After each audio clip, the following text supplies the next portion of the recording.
Hello, my friends. Welcome back to English Unleashed. I'm Tom, and I'm happy you're here today. In this episode, we will learn English through one of the most famous books in the world, Atomic Habits by James Clear. This book is about small changes that create big results. It's not about doing more. It's about doing better, little by little. Today, I will take you chapter by chapter. I will explain everything in slow and simple English so you can understand every word. You will learn new English phrases, and at the same time, you will learn how to build good habits. Habits that can change your life. So, sit back, relax, and let's begin.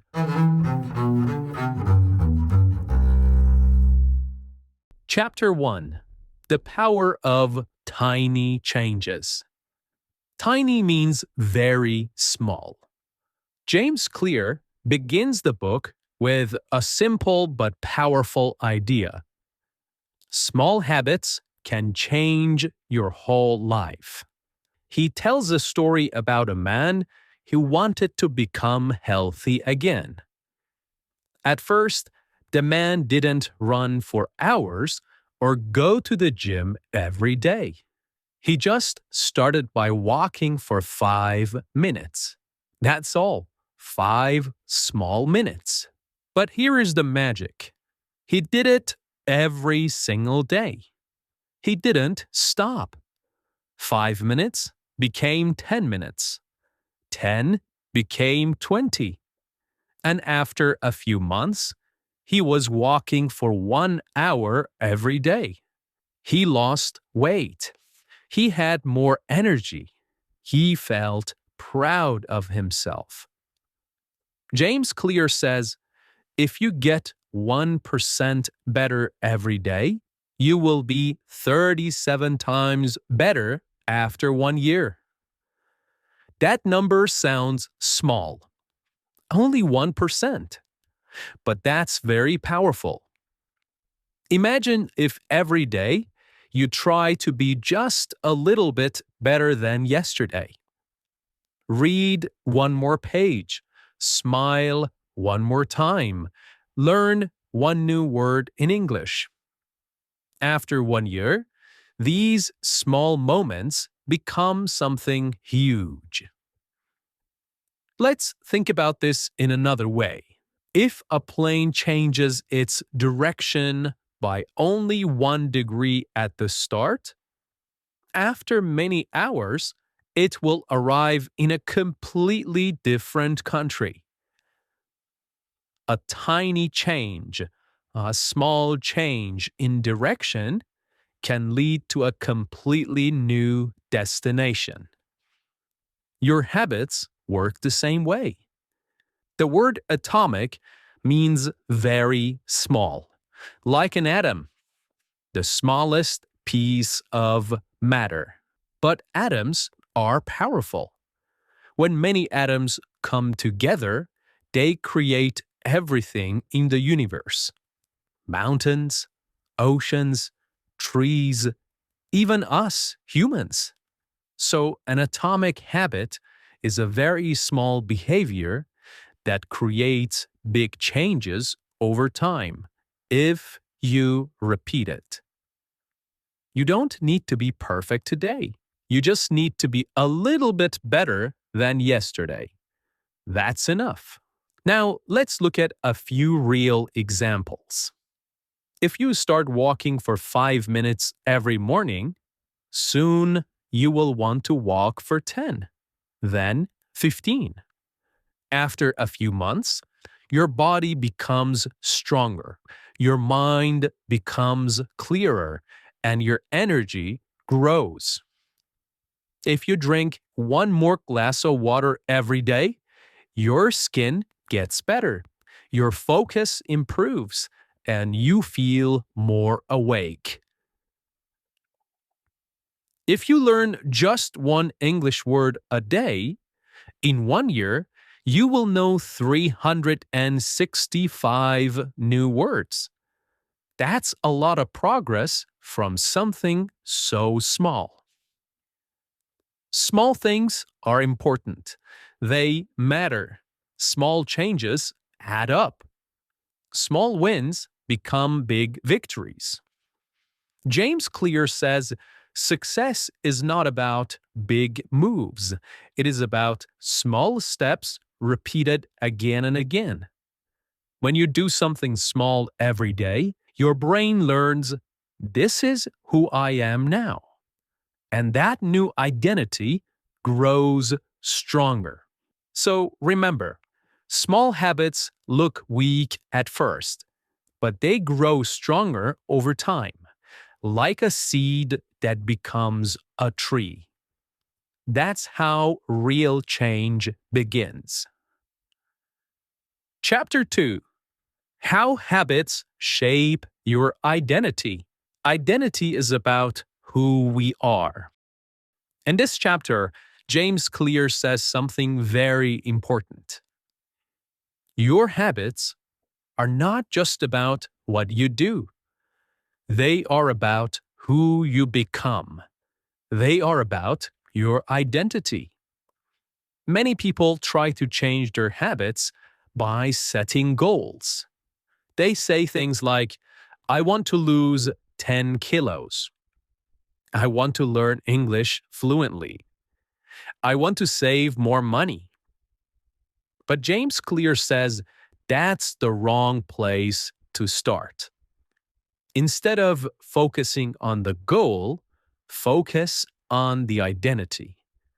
Ask yourself, who do I want to become? Because every small action is important for the kind of person you want to become. If you read a few pages every day, you are becoming a reader. If you exercise, even for 5 minutes, you are becoming an active person. If you listen to English podcasts every morning, you are becoming an English speaker. Each small action is a message to your brain. This is who I am now. Now, let's think about two different people who both want to quit smoking. One person says, no, thanks, I'm trying to quit. The other person says, no, thanks, I'm not a smoker. Do you feel the difference? The first person still sees themselves as a smoker. They are just trying to change. The second person already believes they are not a smoker anymore. The identity has changed. When your identity changes, your habits follow naturally. Now let's take another example: learning English. If you keep saying, I'm not good at English, your brain believes it. You will feel shy.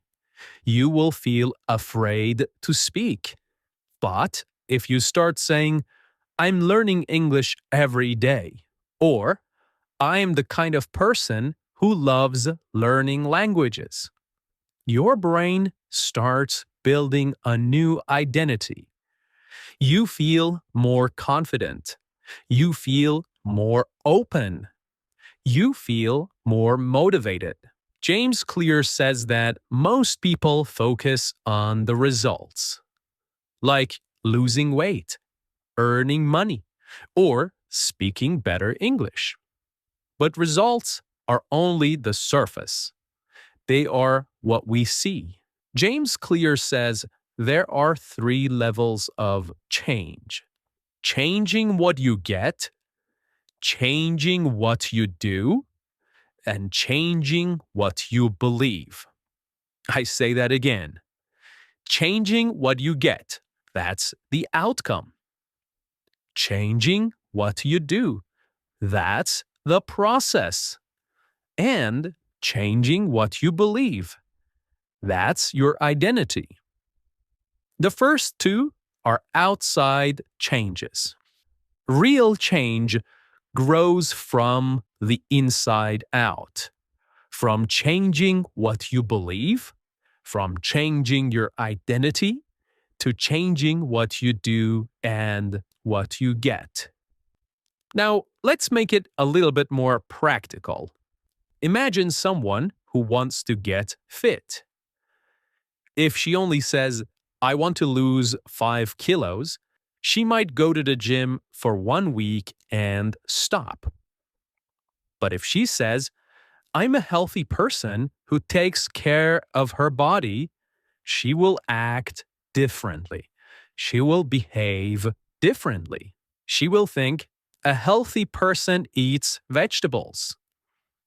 A healthy person goes for a walk. Her identity will guide her actions, not just her goals. The same is true for an English learner. If you say, I want to speak like a native, you might feel pressure. But if you say, I'm the kind of person who learns English every day, you feel calm and motivated. You don't need to be perfect. You just need to live your identity. Chapter 3: How Habits Work. All right, James Clear says that every habit, good or bad, follows the same simple pattern. It has 4 steps. These steps happen in your brain automatically, even when you don't notice them. The first step is cue. That means something tells your brain to start. It gives it a cue. The second one is craving, the strong feeling or desire to do something. The third one is response. That is the action you take. And finally, reward. That's the good feeling you get after doing it. Now let's look at the 4 steps more closely. Step 1: the cue. A cue is a small signal. It's a signal that starts the habit. It's like a light that says, hey, it's time to do this again. Okay? Cues can be anything. They can be a place, they can be a time, they can be a sound, they can be a person, or even an emotion. For example, you walk into the kitchen and see a cookie on the table. That's a cue, that's a signal. Your brain remembers the taste and says, I want that. Or you hear your phone buzz. That's a cue, that's a signal. It tells you to check your messages. Or you finish dinner and see your running shoes by the door. That's a cue to go for a walk. That's a signal. So cues and signals are everywhere. If you know your cues, you can control your habits more easily. The second step is craving. After the cue, after the signal, comes the craving. A craving is not the action itself, it's the strong desire behind the action. You don't really want the cookies. You want the sweet taste that makes you feel happy.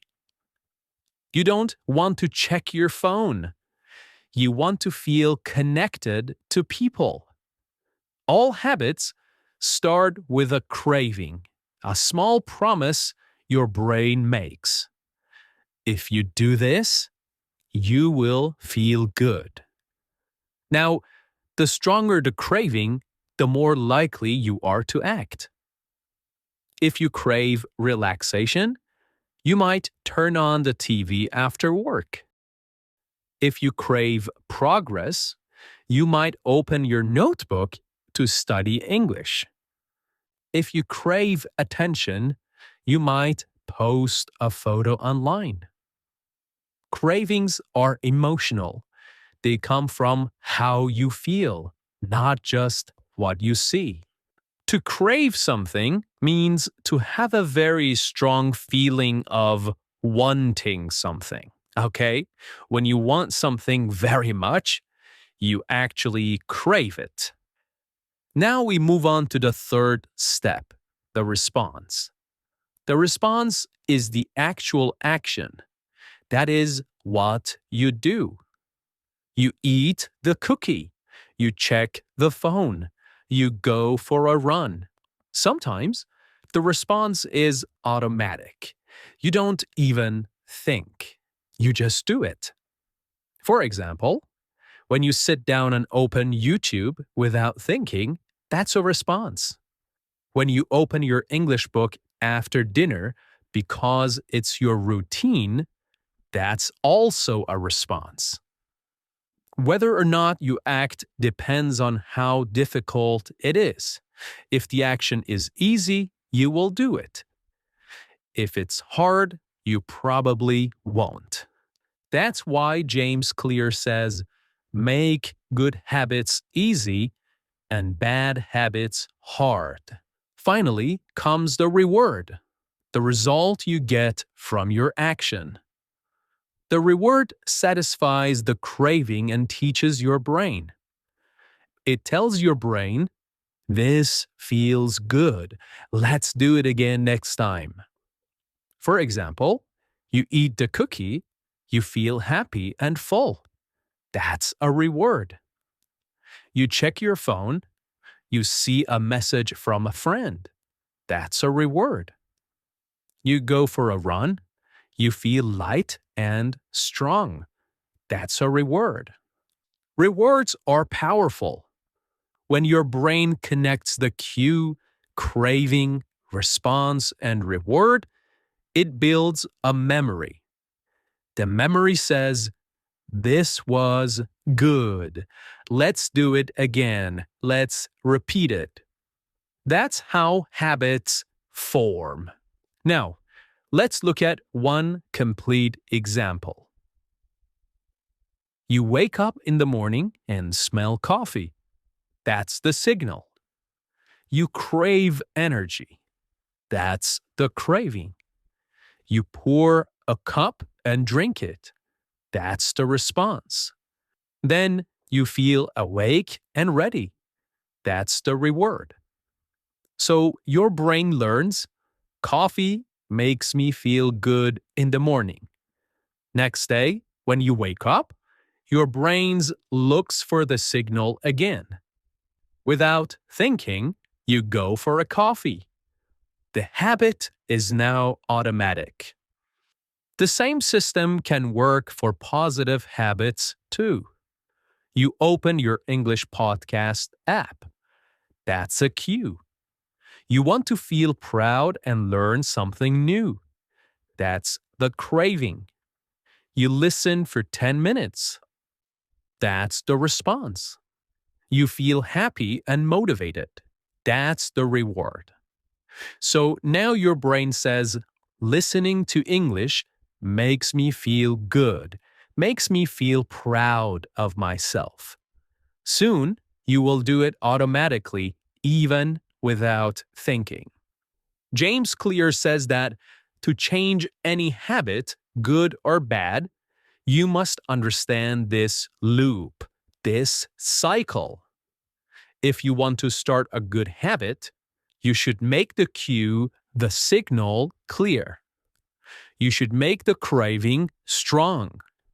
You should make the response easy. And you should make the reward satisfying.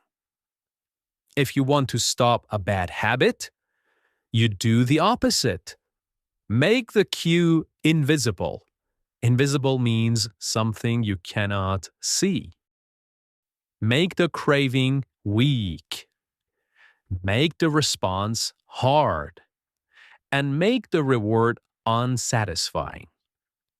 That's the science behind every habit you have. Your brain learns through repetition and reward. The more often you repeat the cycle, the faster it becomes automatic. After some time, your body and mind just do it, like brushing your teeth, or saying thank you, or checking your messages. That's why changing habits takes time and awareness. But when you understand how the cycle works, you can build any habit you want. Chapter 4. The first law. Make it obvious. James Clear says the first rule for building better habits is very simple. Make it obvious. That means make your good habits clear and easy to see. Obvious. Our brains are lazy. They like easy things. If something is hidden, we forget it. If something is in front of us, we do it without thinking. So, if you want to build good habits, don't hide them. Make them easy to see. The things you see around you send messages to your brain every day. You don't always see them, you don't always notice them, but they affect what you do. Affect means to change or influence something. So, if you put a bowl of fruit on your table, you will eat more fruit. If you hide it in the fridge, you might forget it's there. If you put your running shoes near the door, you will remember to go for a walk. If they are in a closet, you may stay on the sofa. If you leave your English notebook open on your desk, you will probably study. If you keep it inside your bag, you will say, maybe tomorrow. Small changes in what you see can change your actions. That's why James Clear says, environment is stronger than motivation. If you want to change your habits, change what you see around you. James Clear also gives a small idea called habit stacking. Stacking means adding a new habit to an old one. Your old habit becomes a cue, something that reminds you to start the new one. Now, here's the simple formula. After I do something, I will do something else. Here are some examples. After I brush my teeth, I will floss. After I pour my morning coffee, I will read one page of a book. After I finish lunch, I will listen to a short English podcast. After I sit at my desk, I will write one English sentence.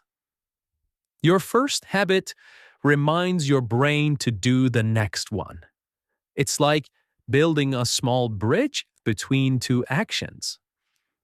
Habit stacking works because you already do the first thing every day. Brushing, eating, drinking, sitting. So it's easy to connect it to something new. When you link habits, when you connect your habits, your day feels smoother. Another helpful idea is deciding exactly when and where you will do your habits.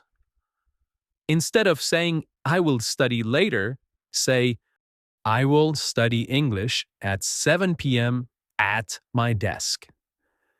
Instead of saying, I'll exercise more, say, I'll walk in the park at 6:30 every morning. When you plan the time and place, your brain knows what to do. If your plan is not clear, you will probably do nothing. If your plan is clear, you will act.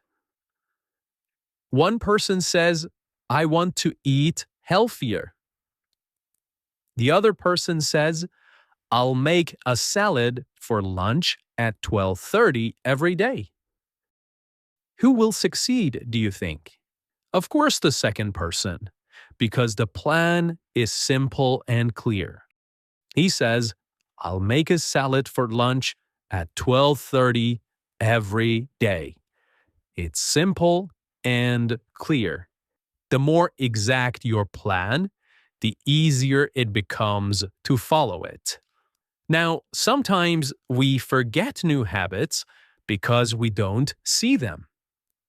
James Clear says, make visible reminders, things that help you remember. Visible means easy to see. If you want to drink more water, keep a water bottle on your desk or in your bag. If you want to take vitamins every morning, put the bottle next to your toothbrush. If you want to call your parents every week, write it on your calendar or stick a note on your mirror. Reminders help your brain remember your plan. It's not about being strong, it's about making things easy to see. James Clear says many people try too hard to use willpower. Willpower is the mental strength to stop or start something. But he says, don't try to be stronger. Make your space help you. This idea is called environment design. It means changing your surroundings so good habits happen naturally. Surroundings means everything that is around you. For example, you want to read more? Keep books in every room. Want to watch less TV? Unplug the table or hide the remote. Want to use your phone less? Charge it in another room. Want to eat less junk food? Don't buy it. Want to write more? Keep a notebook near your bed. You don't have to fight bad habits, just make them harder to do. And make your good habits easy to start. When your space helps you, you don't need motivation. You will just do it. Now, James Clear also says, to make good habits easy, make bad ones hard to see. If your phone is the first thing you see in the morning, you will start scrolling. But if you put it in another room, you will stop that habit easily. If you see chips on the table, you will eat them. If you put them in a drawer, you won't. If YouTube or social media distracts you while you work, log out or use an app blocker. When something is invisible, your brain forgets it. Invisible means difficult or impossible to see. So you don't need to change everything in one day. Start small. One desk, one corner, one room. Make one part of your space clear for your new habit. For example, a quiet desk for studying English. A small mat near your bed for morning stretches. A fruit bowl on your kitchen counter. When your space supports your habit, it feels easy and natural. That's the power of making it obvious, easy to see. It's not about being strong.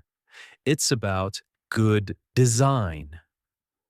Make your good habits easy to see. Hide the bad ones. Your eyes guide your brain, and your brain guides your actions. And that's how the first law works. Make it obvious. Chapter 5. The second law. Make it attractive. The second law of building better habits is make it attractive. James Clear says that we repeat things we enjoy. If a habit feels good, we will want to do it again. If it feels boring or painful, we will try to avoid it.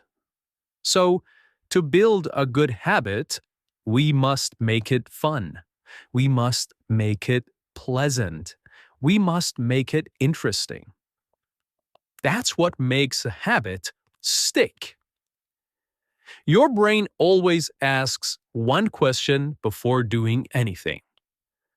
Will this make me feel good? When the answer is yes, your brain feels excited and sends a chemical called dopamine, the feel good signal. That's why you enjoy eating chocolate or watching your favorite show. If you can connect that same good feeling to your good habits, they'll become easier to do. Not something you have to do, but something you want to do. If you enjoy learning English through your favorite movies or songs, you will study more naturally. You won't say, I must study. You will say, I can't wait to learn today. That's what making habits attractive means. Chapter 6. The Third Law. Make it easy. James Clear says the third rule for building good habits is very simple. Make it easy. When people wait for the right time to start a habit, they say, I will start when I feel ready, or I will begin when I have more time. But motivation comes and goes. If you wait to feel ready, you will never start. So don't wait. Make your habit so easy that you can begin right now. You don't need to be perfect. You just need to begin. James Clear also says that the best way to start a new habit is to make it very small. He calls this idea the 2-minute rule. It means when you start a new habit, it should take less than 2 minutes. For example, you want to read every night? Read 1 page. You want to exercise? Put on your shoes and stretch for 2 minutes. You want to meditate? Sit down and take 1 deep breath. You want to write? Just write. Write just 1 sentence. Now, why does this work? This works because small actions feel easy. Your brain says, this is simple. I can do it. When you start, it becomes easier to continue. The hardest part of any habit is the beginning. Once you start, your body and mind keep going naturally. Many people often confuse motion with action. Motion means planning, thinking, or preparing. Action means actually doing. So, reading about exercise is a motion. Doing 10 push-ups, that's an action. Watching English videos is a motion. Saying 1 English sentence is an action. Motion feels good because it looks like work, but real change only happens with action. So don't wait for a perfect plan. Just do a small version of your habit right now. Small actions create real progress and build confidence. James Clear says that your daily routine is more important than trying to be perfect. To build a habit, repeat it often, even if it's small. Don't wait for the perfect time. Just repeat again and again. For example, if you study English for 5 minutes every day, you will improve more than studying for 2 hours once a week. Why? Because your brain learns best from short, regular practice. Repetition builds memory. The more you repeat, the easier it becomes, until it feels automatic, like brushing your teeth. When you want to build a new habit, make the first step so small that you can't say no.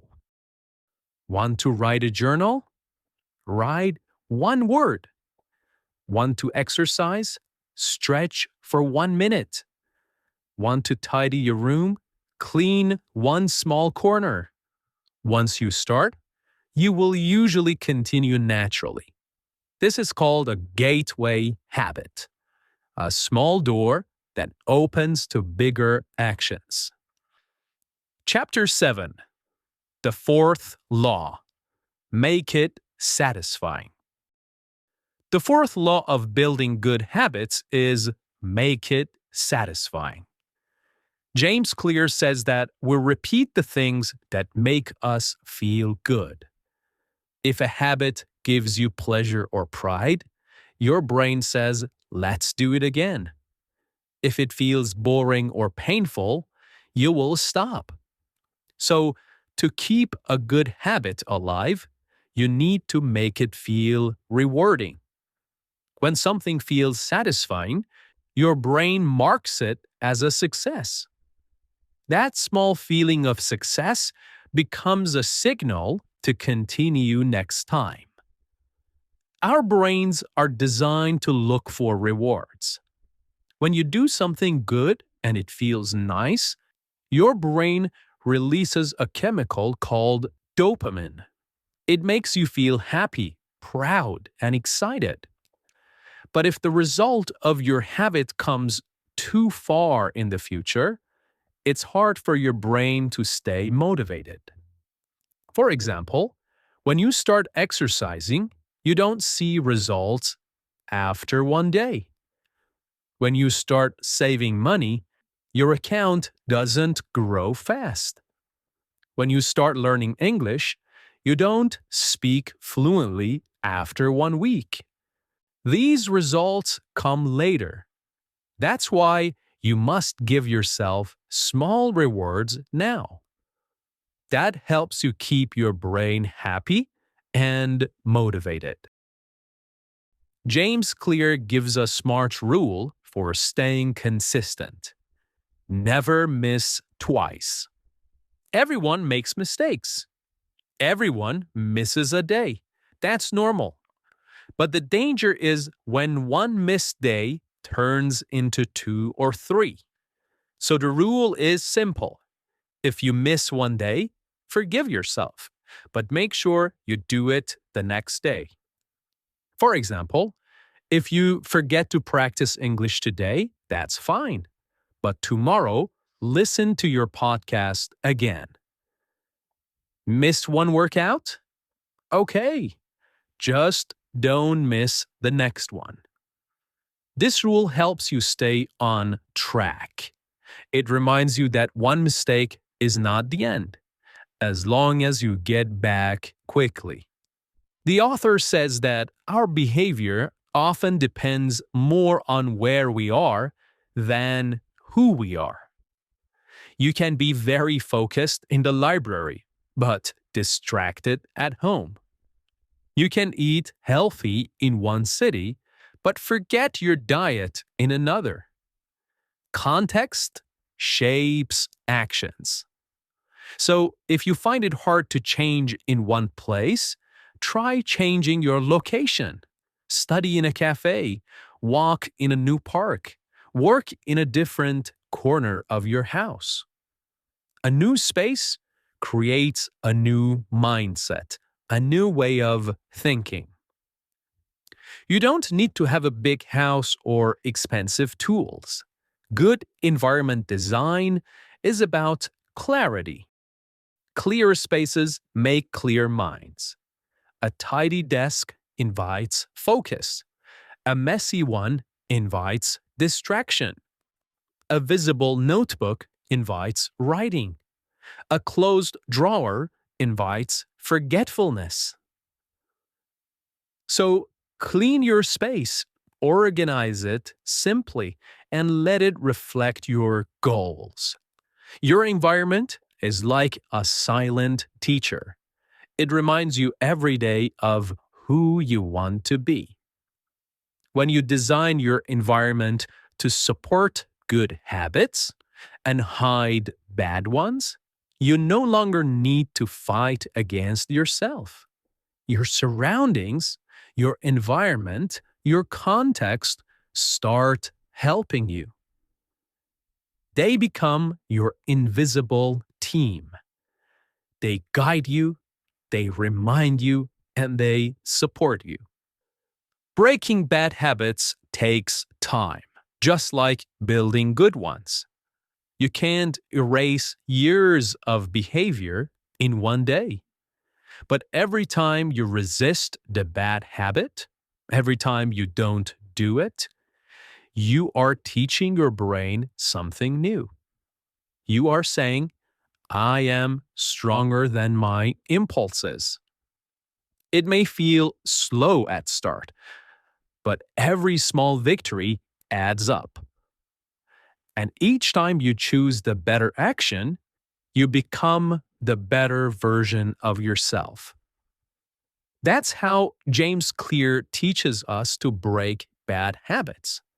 Make them invisible, difficult to see, unattractive, difficult to do, and unsatisfying. When you replace them with something better, you don't just change your behavior, you change your whole life. Many people punish themselves when they fail. They say, I'm lazy or I can't do anything right. But punishment doesn't help. It makes you stop trying. James Clear suggests replacing punishment with feedback. Feedback means looking at your mistake calmly and asking, what can I learn from this? For example, you missed your English practice because you were tired. Okay, maybe you should practice in the morning instead. You forgot your daily walk. Okay, maybe set a reminder or put your shoes where you can see them. Every mistake is a message, not a failure. When you learn from it, you turn failure into fuel. That feeling of improvement, even after mistakes, is deeply satisfying. Okay, and that's the end of today's long journey through Atomic Habits by James Clear. We learned that real change doesn't happen in one day. It happens slowly through small daily actions. 1% better every day becomes something amazing after 1 year. That's the secret of Atomic Habits. Remember the 4 simple laws. Make it obvious. Put good habits where you can see them. Make it attractive. Make them fun and pleasant. Make it easy. Start small, very small. And make it satisfying. Reward yourself and enjoy the feeling. If you follow these 4 laws, you can change almost anything in your life. You can learn English faster. You can live healthier. You can become more confident. You can reach any goal, one small step at a time. You don't need to be perfect. You don't need to do everything today. You just need to begin, even for 2 minutes. Because when you start, your life begins to move. So, here's my small challenge for you. Choose one tiny habit today. It can be listening to this podcast every morning or writing one new English word every night. Do it for 1 week and see how you feel. If it feels good, keep going. You will be surprised how quickly small things grow. Thank you so much for listening to another episode of English Unleashed. I'm Tom, and I'm so proud of you for learning, for growing, and for showing up today. Remember, big change starts small. So, until next time, keep practicing English, keep speaking, and keep believing in small changes. Bye for now.